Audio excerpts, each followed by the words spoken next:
Bintang bersinar di waktu malam, betapa indahnya hingga menjelang subuh. Terimalah salam mulia dalam Islam. Assalamualaikum warahmatullahi wabarakatuh. Tabi pun, alhamdulillahirabbil alamin, alhamdulillahirabbil alamin, summa alhamdulillahirabbil alamin.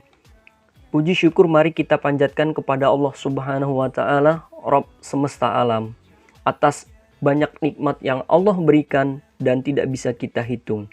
Dengan banyaknya nikmat yang Allah berikan, seyogyanya setelah banyak lafaz syukur, kita implementasikan dengan menjalankan segala perintahnya secara total dan menjauhi larangannya secara maksimal, sehingga kita dapat membentengi diri dari pandemi COVID-19 yang melanda negeri kita ini. Selawat teriring salam, mari kita sanjung agungkan kepada baginda kita Rasulullah Muhammad Sallallahu Alaihi Wasallam yang kita nantikan syafaatnya di yaumil akhir. Insya Allah kita akan tergolong umatnya yang istiqomah menjalankan sunnah-sunnahnya. Anak-anak yang salih dan soleha, mari kita mulai pembelajaran hari ini dengan lafaz basmalah. Bismillahirrahmanirrahim.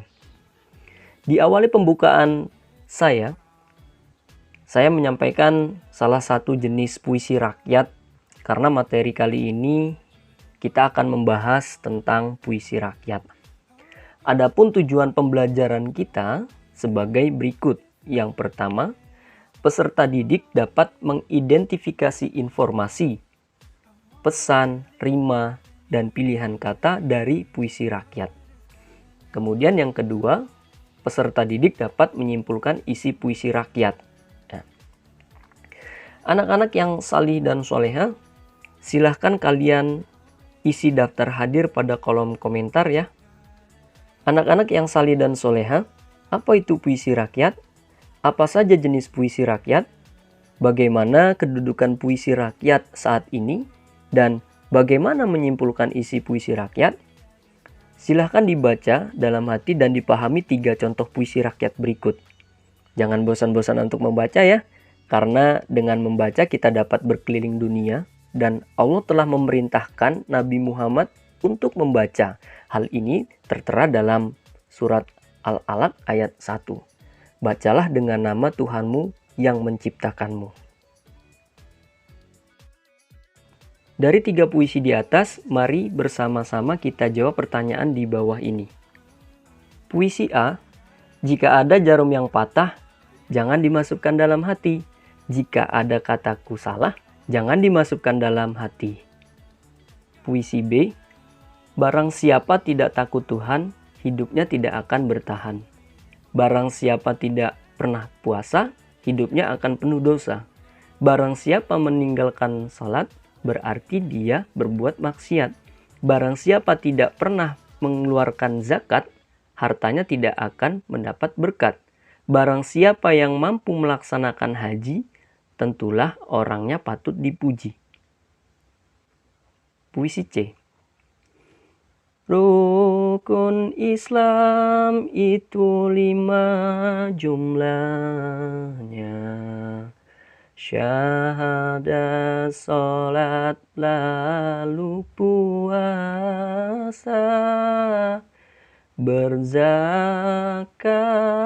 jika sudah berharta, berhaji jika sudah berdaya. Puisi A. A. Terdiri atas 1 bait. B. Terdiri atas 4 baris. C. Berpola ABAB. D. Baris pertama sampai kedua merupakan sampiran dan baris ketiga sampai keempat merupakan isi. E. Puisi A mengungkapkan jika ada perkataan seseorang yang salah untuk tidak dimasukkan dalam hati atau tidak diambil hati. Nah, kata salah di sini bukan lawan kata benar, tapi bermaksud menyinggung perasaan. Oleh karena itu, kita sedapatnya membuka pintu maaf bagi orang lain. Puisi B. A. 5 bait. B. Terdapat berapa baris? 2 baris. Lalu bagaimana rima puisi di atas? Berpola AA, BB, CC, dan seterusnya. D. Pada baris pertama itu merupakan sebab atau perbuatan, dan baris kedua merupakan akibat. Baris kedua ini merupakan isi dari puisi B. E. Isi puisi ini menekankan pada keimanan kita terhadap Allah dan meningkatkan kita untuk melaksanakan rukun Islam. Puisi C terdiri atas 1 bait. B. Terdiri atas 4 baris. C. Berpola A, A, A, A. D. Tidak ada perbedaan seperti pada puisi A. Tiap baris pada puisi C ini merupakan isi. E. Mengingatkan kita akan rukun Islam, yakni syahadat, sholat, puasa, zakat, dan berhaji.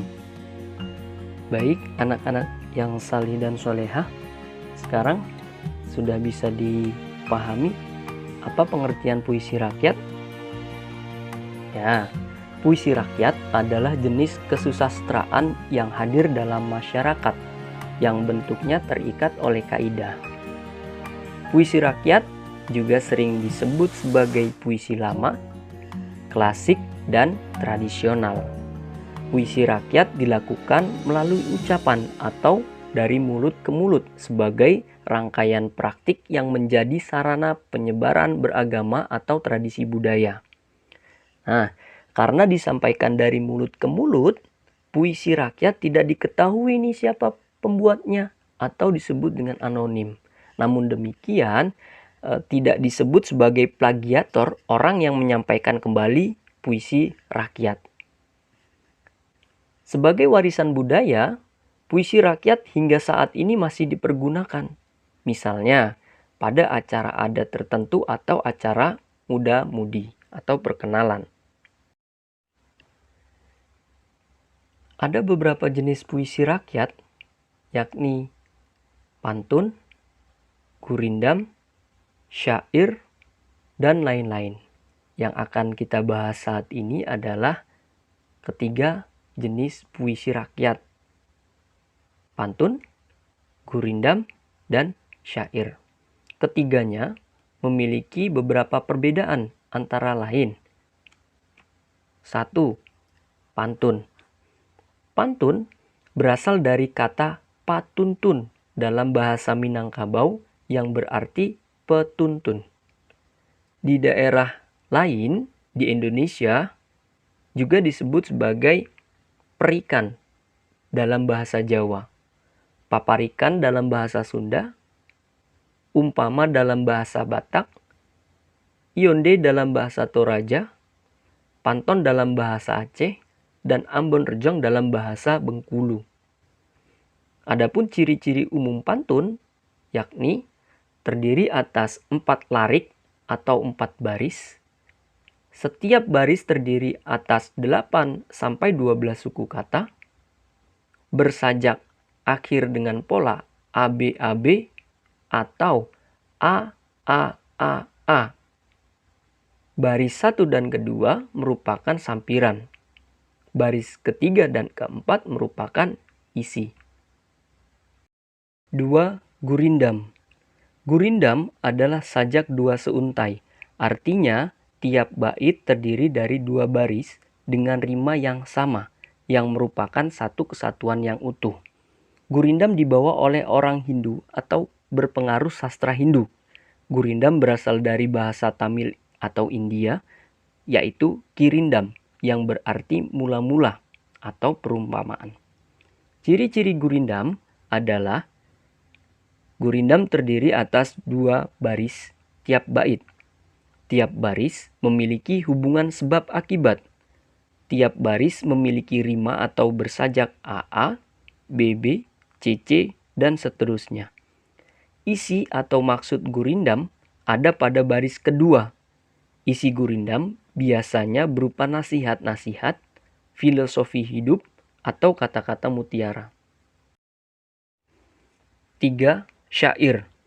Syair adalah salah satu puisi lama yang berasal dari Persia dan dibawa masuk ke Nusantara bersama dengan masuknya Islam ke Indonesia. Dalam hal ini, kata atau istilah syair berasal dari bahasa Arab yakni syir'i atau syu'ur yang berarti perasaan menyadari, yang kemudian kata syu'ur berkembang menjadi syi'ru yang berarti puisi. Dalam perkembangannya, syair tersebut mengalami perubahan dan modifikasi yang sehingga menjadi khas Melayu, tidak lagi mengacu pada tradisi sastra syair negeri Arab. Adapun ciri-ciri syair adalah setiap bait terdiri atas 4 baris. Setiap baris terdiri dari 8 sampai 14 suku kata. Bersajak A, A, A, A. Semua baris adalah isi. Isi syair berupa nasihat, petuah, dongeng atau cerita. Setiap baris dalam syair punya makna yang berkaitan dengan baris-baris terdahulu. Bahasa yang digunakan adalah bahasa kiasan. Berdasarkan ciri-ciri masing puisi tersebut, tentunya kita sudah dapat membedakan ketiga jenis puisi sebelumnya. Puisi A termasuk pantun, puisi B termasuk gurindam, dan puisi C termasuk syair. Dan jika dibacakan memiliki irama.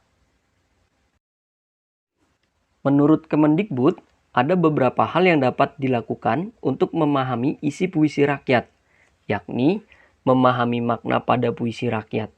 Karena seringkali kita temukan bermakna konotasi dan biasanya berkaitan dengan kehidupan nyata.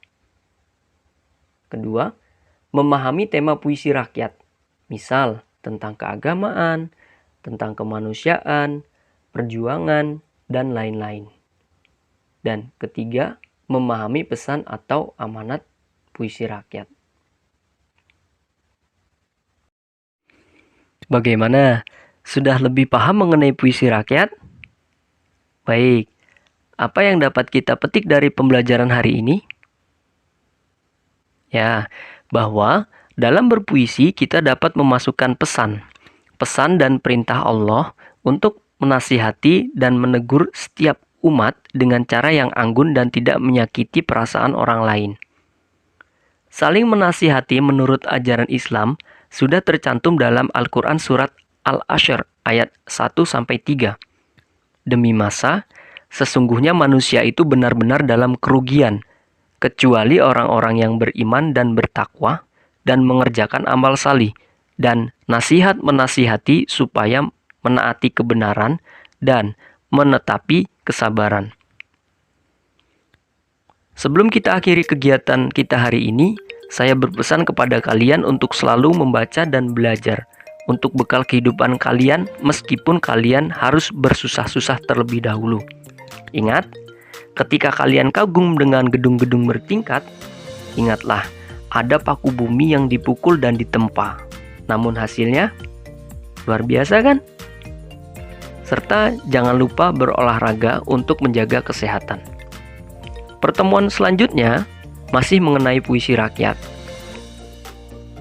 Baik, mari kita tutup dengan lafaz hamdalah dan doa kifaratul majelis. Alhamdulillahirabbil alamin.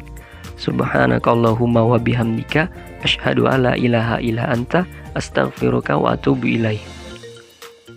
Wabillahi taufik wal hidayah. Wassalamualaikum warahmatullahi wabarakatuh.